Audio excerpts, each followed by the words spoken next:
The yellow ribbon, a symbol of hope and unity. The story of the yellow ribbon dates back to centuries-old European folklore.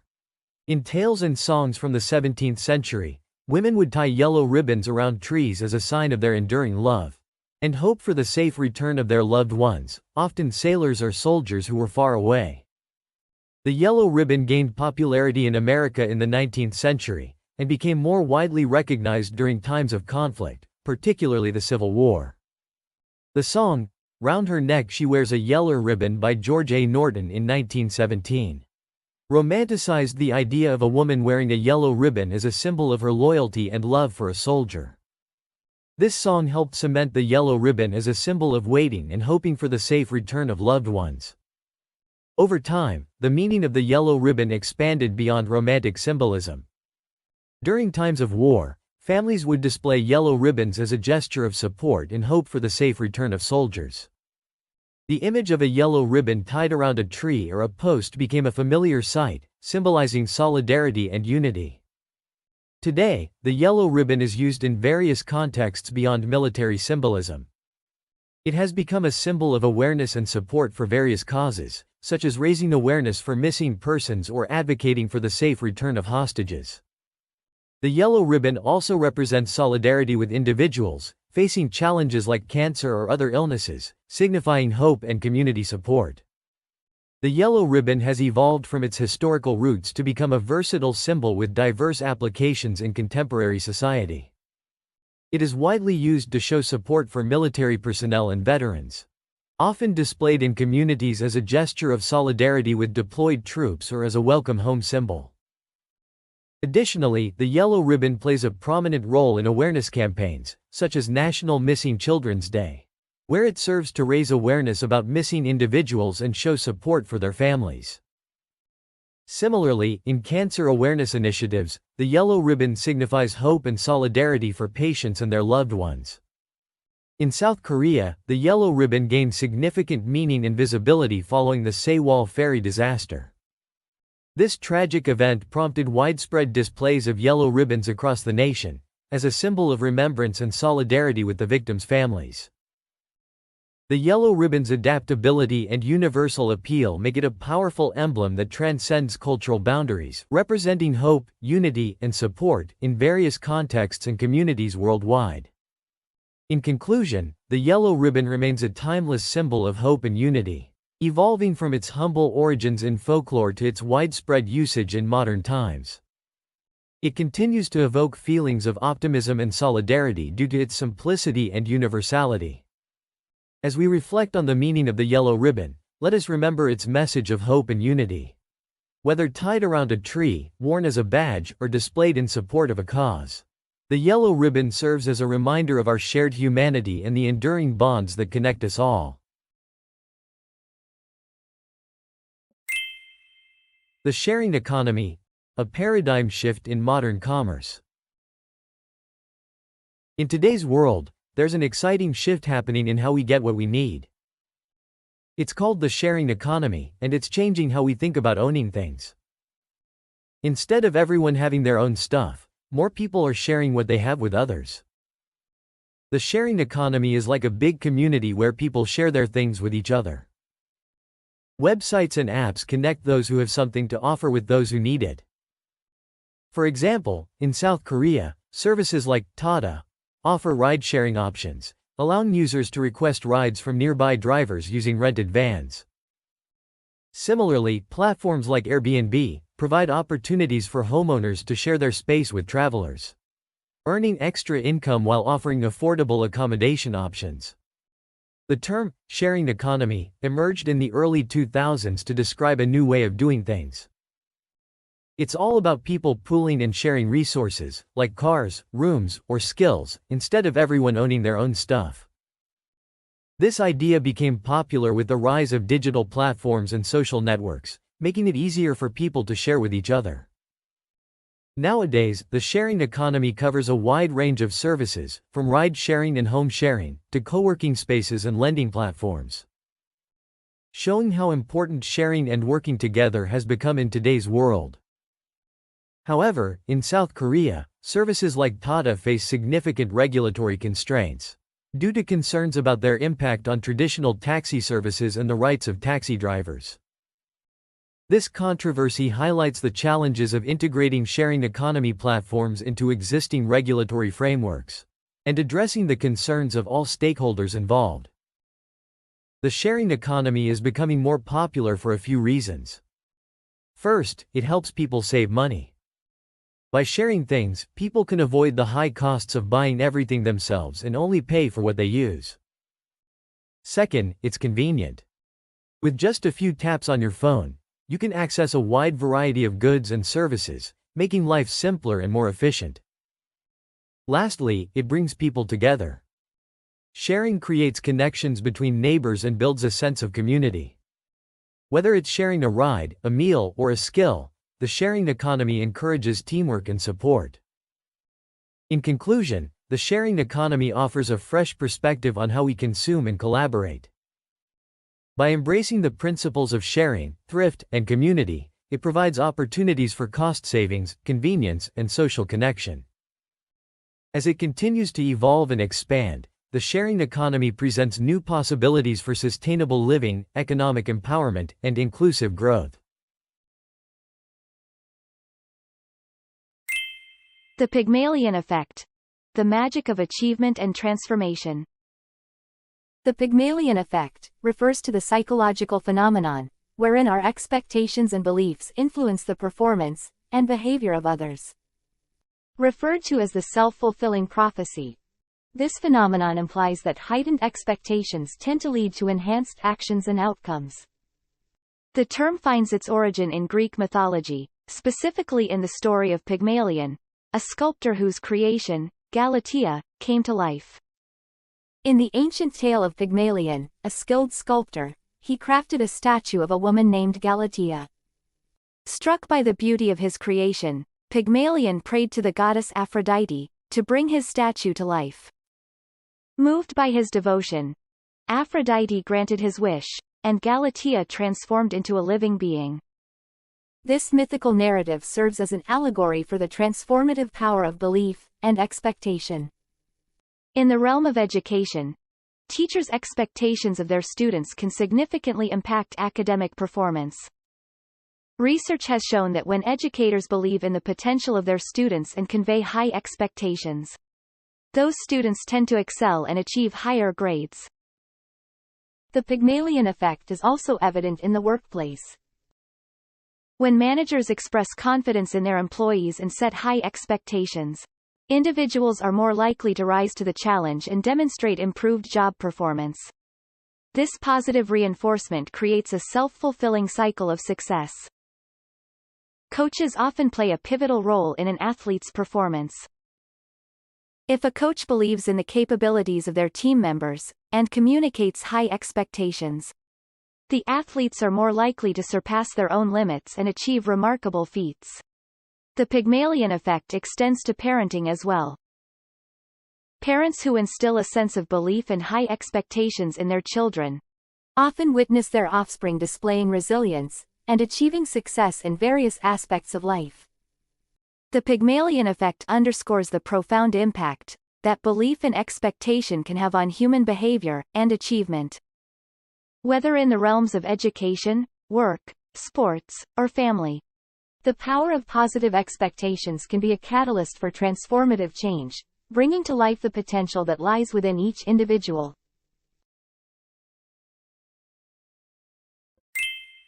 The broken window theory. How small problems can lead to bigger ones. Have you ever walked by a building and noticed a broken window? What if it stays unfixed and soon, more windows start to break? This is what the broken window theory is all about. It's a simple idea in sociology that suggests when small problems aren't fixed, they can lead to bigger ones. This theory was first introduced in 1982 by James K. Wilson and George L. Kelling. They used the image of a broken window to show how small signs of disorder, like graffiti or litter, if ignored, can lead to more serious problems. The theory argues that if a broken window in a building is not repaired, it might give a message that no one cares or is in charge. Soon there could be more broken windows, and the disorder could spread to other parts of the neighborhood. The idea behind the broken window theory is pretty straightforward. If you see one broken window and nobody fixes it, more broken windows are likely to appear.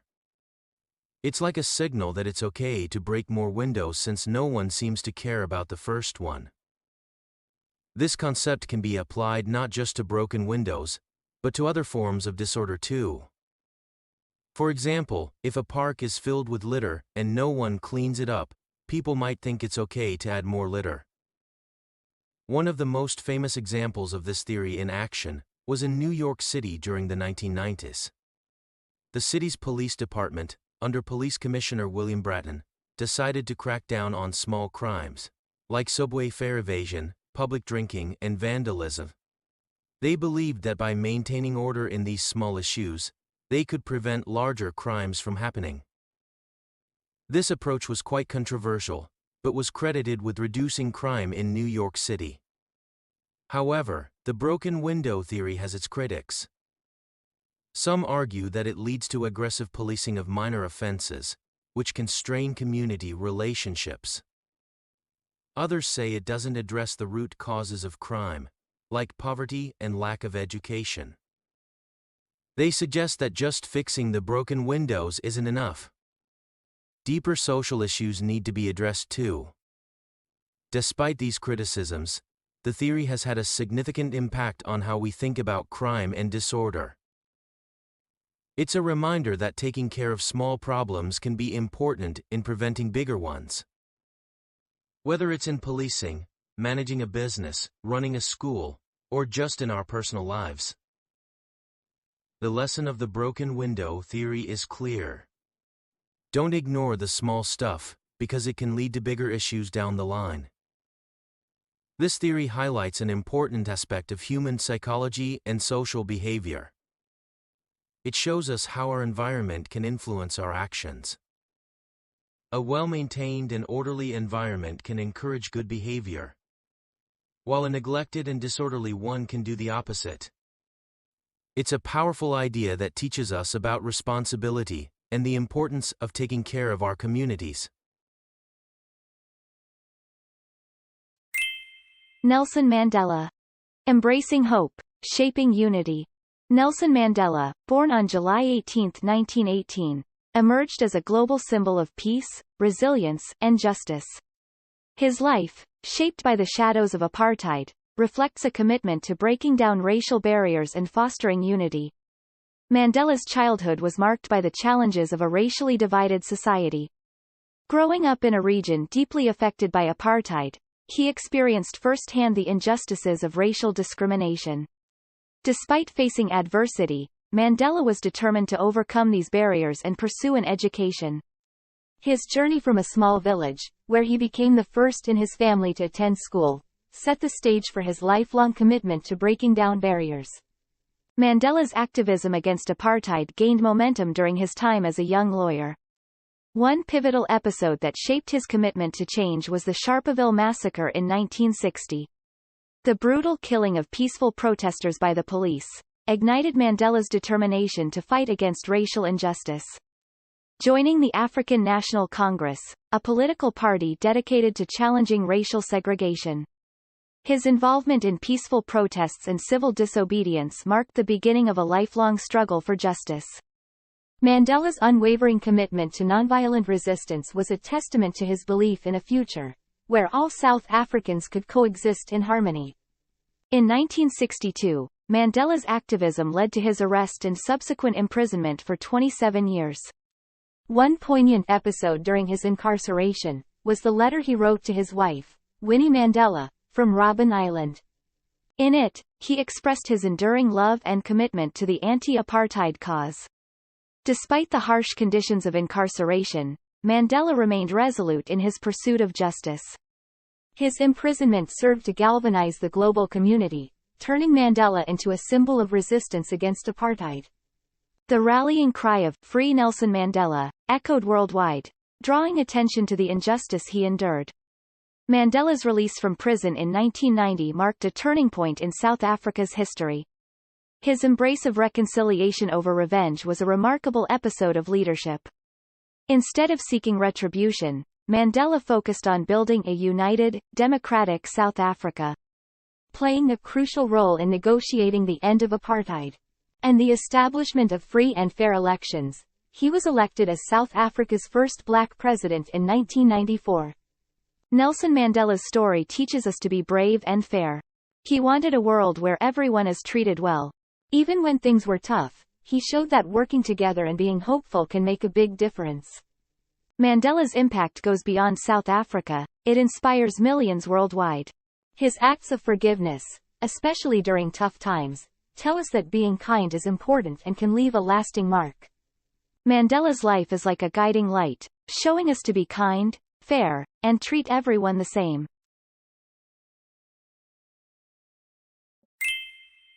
The power of timing. Exploring embargoes in media. In media and journalism, the term embargo plays a unique and vital role. A MESCOM embargo, also known as a media embargo, is a restriction placed on journalists and media organizations to delay the publication or broadcast of specific information until a predetermined time. This practice is commonly used in public relations and journalism to manage the timing of news releases.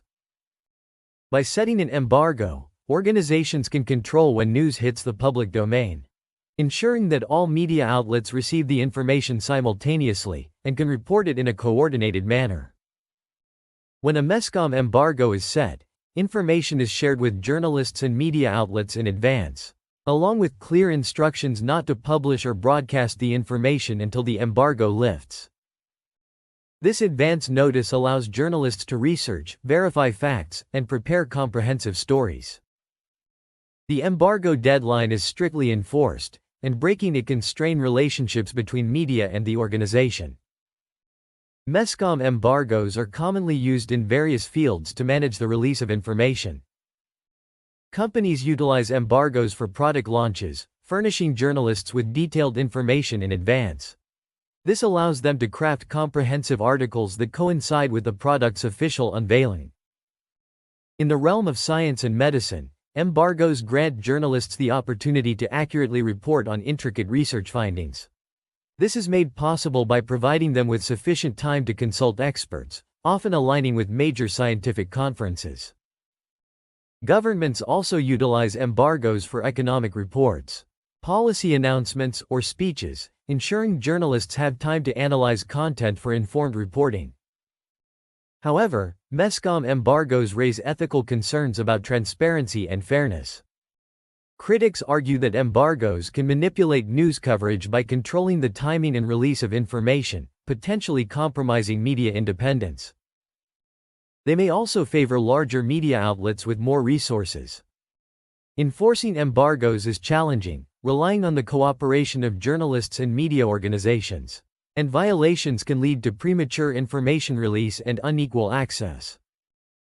Clear communication of terms and the importance of adherence are essential for organizations issuing embargoes. MESCOM embargoes play a crucial role in ensuring information is released in a timely and coordinated manner within journalism and public relations.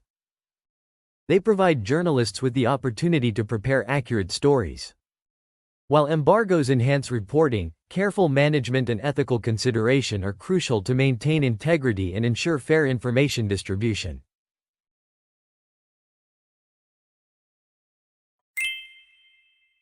NATO. Exploring its roots and influence.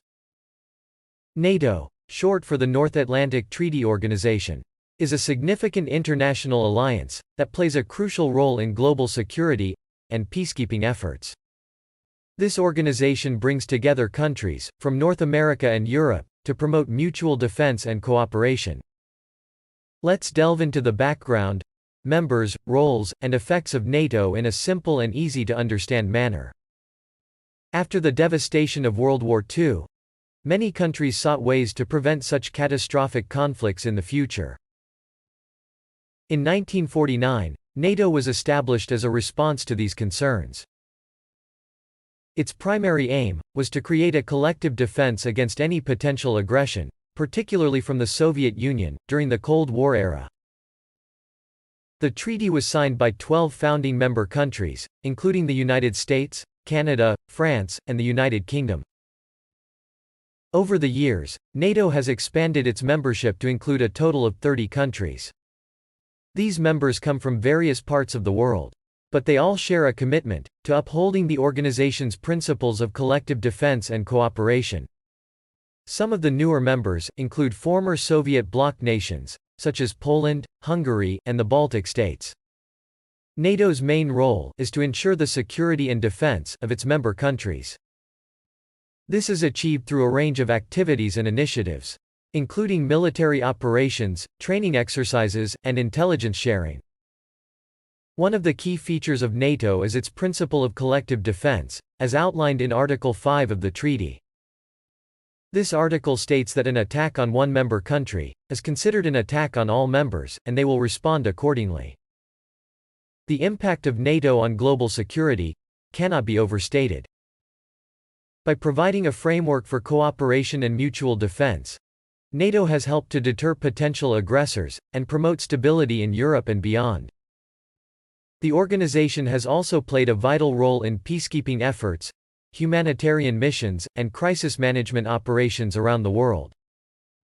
Additionally, NATO serves as a forum for dialogue and cooperation between its member countries, fostering greater understanding and trust among nations.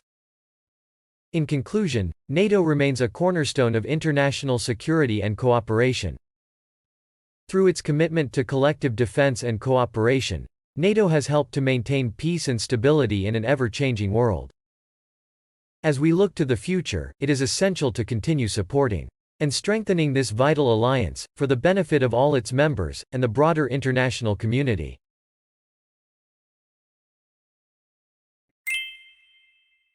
FOMO. Understanding the fear of missing out. FOMO, which stands for fear of missing out, is something many of us experience in today's world, especially with the rise of social media and constant connectivity.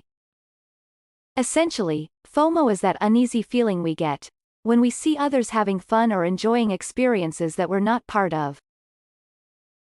This fear isn't new. Humans have always wanted to belong and be included in social groups. But with social media, where we see snippets of others' lives, FOMO has become more intense. We might feel left out when we see friends posting about parties, vacations, or exciting events that we weren't invited to. It can show up in various ways. For example, constantly checking our phones for updates, feeling anxious when we're not connected online, or even saying yes to every social invitation just so we don't miss out on anything. Think about a time when you saw photos of a friend's trip to a beautiful destination. Did you feel a bit envious or wish you were there too? That's a classic example of FOMO. Some signs that you might be experiencing FOMO include always comparing yourself to others on social media, feeling uneasy when you're not involved in activities, or even feeling empty despite being busy with lots of things. FOMO can take a toll on our mental well-being. It can make us stressed, lower our self-esteem, and even lead to burnout from trying to keep up with everything. It might also make it hard for us to make decisions because we're worried about missing out on something better. So, how can we cope with FOMO? One way is to practice mindfulness, which means being aware of our thoughts and feelings without judging them. This can help us recognize when we're feeling FOMO and take steps to address it. Another strategy is to limit how much time we spend on social media. Setting boundaries around our phone use can reduce the constant stream of updates that trigger FOMO. We can also focus on gratitude by appreciating the good things in our own lives instead of comparing ourselves to others. This can help shift our mindset from feeling like we're missing out to feeling grateful for what we have. Setting realistic goals and priorities can also help. Instead of trying to do everything, we can focus on what's most important to us, and let go of the rest. Finally, embracing the idea of JOMO, or the joy of missing out, can be freeing. It means enjoying moments of solitude or doing things that make us happy, even if they're not what everyone else is doing. In conclusion, FOMO is a common experience in today's world, but it doesn't have to control us. By being mindful, setting boundaries, and focusing on gratitude, we can learn to navigate FOMO and find more joy and fulfillment in our lives. The story of the French Revolution. The French Revolution began in 1789 and lasted until 1799. It was a time of great turmoil and transformation in France, driven by the desire for equality, liberty, and fraternity. Think of it as a massive storm, uprooting the old ways and planting the seeds for modern democratic principles. France was in deep financial trouble. Decades of overspending, costly wars, and a lavish monarchy had emptied the nation's coffers. The common people, known as the Third Estate, bore the brunt of heavy taxes, while the nobility and clergy enjoyed privileges and exemptions. This stark inequality set the stage for unrest. In 1789, King Louis XVI called a meeting of the Estates General, hoping to solve the financial crisis. This assembly included representatives from the three estates: the clergy, First Estate; the nobility, Second Estate; and the common people, Third Estate. However, the Third Estate was quickly disillusioned by the unfair voting system that favored the upper classes. Frustrated and determined, the Third Estate declared itself the National Assembly, signifying the start of a power shift from the monarchy to the people. They vowed not to disband until France had a new constitution, marking the first significant step towards revolution. On July 14, 1789, an angry mob stormed the Bastille, a prison in Paris that symbolized the king's absolute power and tyranny. The fall of the Bastille was a defining moment, signaling the end of royal authority and the rise of the people's power. This event is still celebrated today as Bastille Day, a national holiday in France. The revolution's initial goals of freedom and equality soon gave way to a period of extreme violence, known as the Reign of Terror, 1793 to 1794. Led by Maximilien Robespierre and the Committee of Public Safety, thousands were executed by guillotine, including the king and queen, accused of being enemies of the revolution. This dark chapter showed how ideals could be overshadowed by fear and suspicion. The chaos and instability eventually led to the rise of Napoleon Bonaparte, a military leader who promised to restore order. In 1799, he staged a coup d'état, ending the revolution and establishing himself as first consul. This marked the beginning of the Napoleonic era, steering France into a period of military conquest and eventual establishment of the French Empire. The French Revolution profoundly impacted not only France but also the world. It challenged the foundations of monarchy and aristocracy, promoting the ideas of liberty, equality, and fraternity. The revolution inspired movements across the globe, laying the groundwork for modern democratic societies. As we reflect on the French Revolution, it's a reminder of the power of the people to enact change. Despite its tumultuousness and the Reign of Terror, the revolution's ideals continue to influence our quest for justice and equality today. Understanding the French Revolution requires us to look beyond the violence and see the enduring principles it fought for. It's a complex story of hope, despair, and the unending struggle for a better society.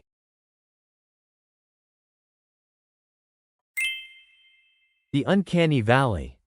When robots resemble humans. Our brains are amazing at telling the difference between real people and things that look almost like people but not quite. This strange feeling is called the uncanny valley. It's like when you see a robot or a computer-generated character that looks almost human, but there's something off about it that makes you feel uncomfortable. The uncanny valley is a term used to describe that uneasy feeling you get when you see something that looks almost human but not quite. It was first talked about by a scientist from Japan named Masahiro Mori in 1970. He noticed that as robots become more and more human-like, there's a point where they start to creep people out instead of making them feel comfortable. To understand the uncanny valley, it's important to know a bit about how our brains work. Humans have a talent for recognizing faces, body language, and other subtle details that distinguish us as human. So, when we see something that looks almost human but not quite, our brains get confused, and we feel weird about it. There are a few ideas about why the uncanny valley happens. One thought is that it's because our brains are wired to be cautious around things that seem almost like us but not quite. It's like our brains are saying, hey, that thing looks almost like a person, but what if it's not? I better be careful. The uncanny valley is important for lots of things, like making robots, creating computer characters, and even designing video games.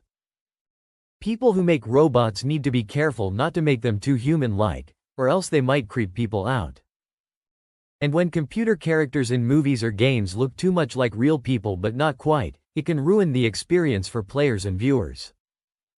The uncanny valley also makes us think about some big questions.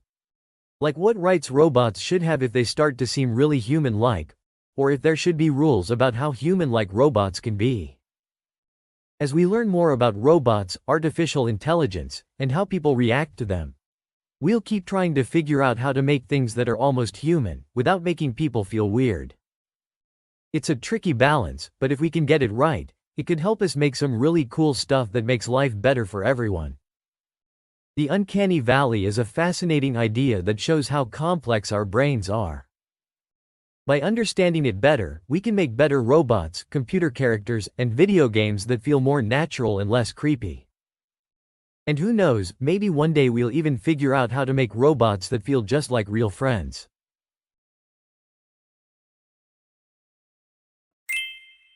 Where it all began. Navigating the roots of coffee culture. Coffee, that magical liquid many of us can't start our day without, has a fascinating story that dates back centuries. Let's take a simplified journey through the origins of coffee, from its mysterious beginnings to becoming a global favorite. The Tale of Kaldi. Our coffee adventure begins in 9th century Ethiopia with a young goat herd named Kaldi. Legend has it that Kaldi noticed his goats were full of energy after munching on berries from a certain shrub. Curious, he tried the berries himself and felt a burst of vitality. Kaldi shared his discovery with local monks, and they turned the berries into a drink that helped them stay alert during prayers. Coffee's Arabian adventure. From Ethiopia, coffee crossed the Red Sea to the Arabian Peninsula by the 15th century. In Yemen, it became a popular pick-me-up, and coffeehouses called kava khane popped up as lively meeting places for discussions and entertainment. The trend spread through the Arab world, reaching places like Persia and Egypt. Coffee hits Europe. In the 17th century, coffee made its way to Europe. Initially met with skepticism, it quickly won over the elite and became a hit in coffeehouses across the continent. These places became hubs for socializing and business. As coffee's popularity soared, European powers started growing it on plantations and colonies worldwide. The birth of coffee plantations. Coffee plantations flourished in the 17th century in places like Java, Sumatra, and eventually the Caribbean and South America. This global growth led to the establishment of trade routes and the rise of coffee as a sought-after commodity. Coffee's global spread. As the 18th century rolled in, coffee had become a global sensation. It traveled from Europe to Asia, with coffeehouses springing up in cities like Istanbul and Vienna. Coffee became an essential part of diverse cultures worldwide. From Kaldi's goats to the bustling coffeehouses of Europe, coffee has come a long way. As we enjoy our morning cup, let's savor the centuries of exploration, trade, and cultural sharing that have shaped the beloved beverage we know today. ESG. What it is and why it matters. In recent years, the term ESG has been gaining a lot of attention in discussions about businesses and investments. ESG stands for environmental, social, and governance, and these three factors are used to measure the sustainability and ethical impact of a company. But what do these terms actually mean, and why should we care? Environmental aspects of ESG involve how a company interacts with nature. This includes its energy usage, reliance on renewable resources, and efforts to reduce greenhouse gas emissions. For example, Patagonia, a well-known outdoor clothing brand, champions environmental responsibility. They encourage customers to buy used clothing, offer repair services to extend product lifespans, and donate a portion of sales to environmental causes. By prioritizing sustainable materials and reducing their environmental footprint, Patagonia sets a strong example for other companies. The social component of ESG looks at how a company manages relationships with its employees, suppliers, customers, and communities. Ben & Jerry's, a popular ice cream brand, is a prime example of strong social responsibility. They utilize fair trade certified ingredients, ensuring fair compensation for farmers and promoting sustainable farming practices. Ben & Jerry's is also vocal about social issues such as racial equality and LGBTQ rights, using their platform to advocate for positive change. Governance, the third component of ESG, looks at how a company is run. This includes things like who's in charge, how much top executives get paid, how they prevent cheating or corruption, and how clear and honest they are about their finances. Let's take a local restaurant chain for instance. They might have a clear system in place for decision-making, fair compensation for managers, strict rules against any form of cheating, and transparent financial reports. This commitment to good governance helps build trust with customers and the community. Understanding ESG matters because it offers a holistic view of a company's performance beyond financial metrics.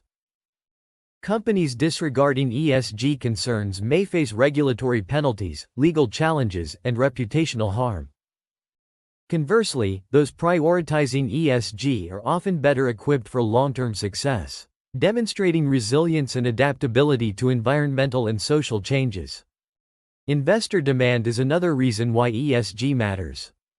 Many investors, including large institutional investors like pension funds and asset managers, are incorporating ESG criteria into their investment decisions. They believe that companies with strong ESG practices are better investments in the long run. Consumers are also becoming more aware of the impact of their purchasing choices. Many people prefer to buy from companies that align with their values, such as those that are environmentally friendly or treat their employees well. Implementing strong ESG practices can involve significant upfront costs, such as switching to renewable energy or improving labor conditions. However, these investments often pay off in the long run through cost savings and improved reputation. Despite its importance, ESG faces challenges, such as inconsistent measurement standards and potential greenwashing by companies. Greenwashing is when companies pretend to be environmentally friendly to trick consumers, even if they're not actually helping the environment. However, advances in technology, such as blockchain, offer solutions to improve transparency and accountability. The future of ESG looks promising, with regulatory changes and increasing investor pressure pushing companies to adopt better practices. Governments and regulators around the world are increasingly focusing on ESG issues. The European Union, for example, has introduced regulations that require companies to disclose their ESG practices. In conclusion, ESG serves as a guide for businesses to become more sustainable and ethical. By making mindful decisions, we can play a part in shaping a future that is both environmentally friendly and socially just.